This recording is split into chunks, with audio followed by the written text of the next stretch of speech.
अस्सलाम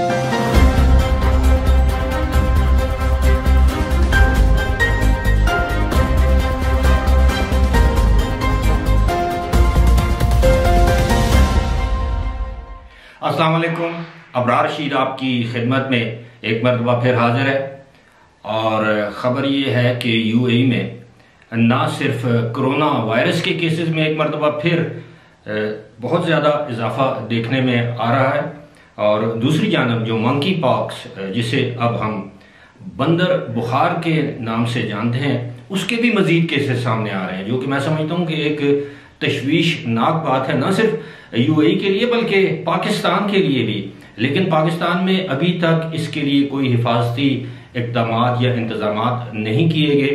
अगरचे एनसीओसी को बहाल कर दिया गया था हाल ही में, पहले इसको ख़त्म कर दिया गया था, दोबारा उसको बहाल किया गया है, यानी national command and control centre. अब लेकिन उससे पहले अगर अभी तक आपने इस चैनल को सब्सक्राइब नहीं किया तो इसे सब्सक्राइब कर लें, जो बेल आइकन है उसको ज़रूर प्रेस करें। ये जो खबर है इंतहाई मुख्तसर और जामे अंदाज में आपके साथ शेयर करूंगा। यूएई में गुज़श्ता तकरीबन एक महीने से जो कोरोना वायरस के जो केसेस की तादाद थी वो निस्बतन काफ़ी कम थी, 200, 250, 300, फिर ये बढ़कर 400 हो गई, फिर 400 से बढ़कर 500 हो गई, फिर 550, फिर 600।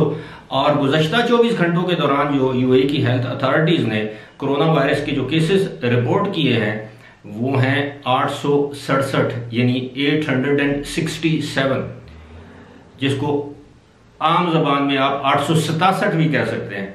तो ये काफ़ी ज़्यादा केसेस हैं, तकरीबन 3-4 महीने के बाद केसेस में इस कदर इजाफा हुआ है। अच्छी बात यह है कि गुज़श्ता 24 घंटे या 3-4 दिनों के अंदर कोई मौत वाक़ई नहीं हुई, लेकिन उससे पहले एक दिन 2 अमवात भी हुई थी।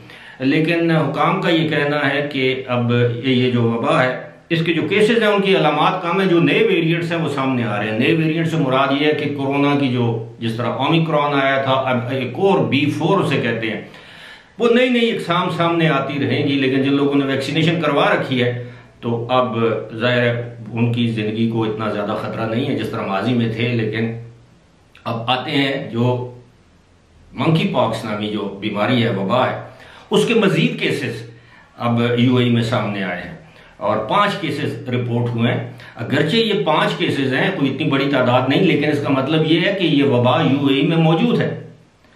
और ये भी कहा गया है कि माजी में जो 4 केसेस आए थे उनमें से 2 लोग रिकवर होकर अपने घरों को जा चुके हैं। अच्छी बात है, बहुत हौसला अफजा बात है। लेकिन आप सब जानते हैं कि यूएई में जो टेस्टिंग किट्स हैं वो अवेलेबल हैं, लेकिन हुकूमत पाकिस्तान की जानिब से अभी तक इस वबा की रोकथाम के लिए कोई खातर खा बंदोबस्त नहीं किया गया। और अक्सर ये देखा गया है कि हमारे ऊपर जब कोई वबा या मुसीबत या कोई आफत आ जाती है तो उस वक्त हम रिएक्ट करते हैं, उसका रद्द-ए-अमल उस वक्त देते हैं, पहले से तदबीर नहीं करते। जिस तरह दीगर ममालिक में ये की गई है या की जा रही है, दुनिया के बेशतर ममालिक में पहले से ही वो किट्स उन्होंने खरीद ली हैं, जो किस किट दरकार है इस वबा को परखने के लिए, जांचने के लिए या इसका पता या सुराग लगाने के लिए। लेकिन बदकिस्मती से अगर पाकिस्तान में वो किट्स मौजूद भी हैं तो हुकूमत की जानब से लोगों को बताया नहीं जा रहा। वजारत सेहत इस जानब से इस हवाले से मुकम्मल तौर पर खामोश है।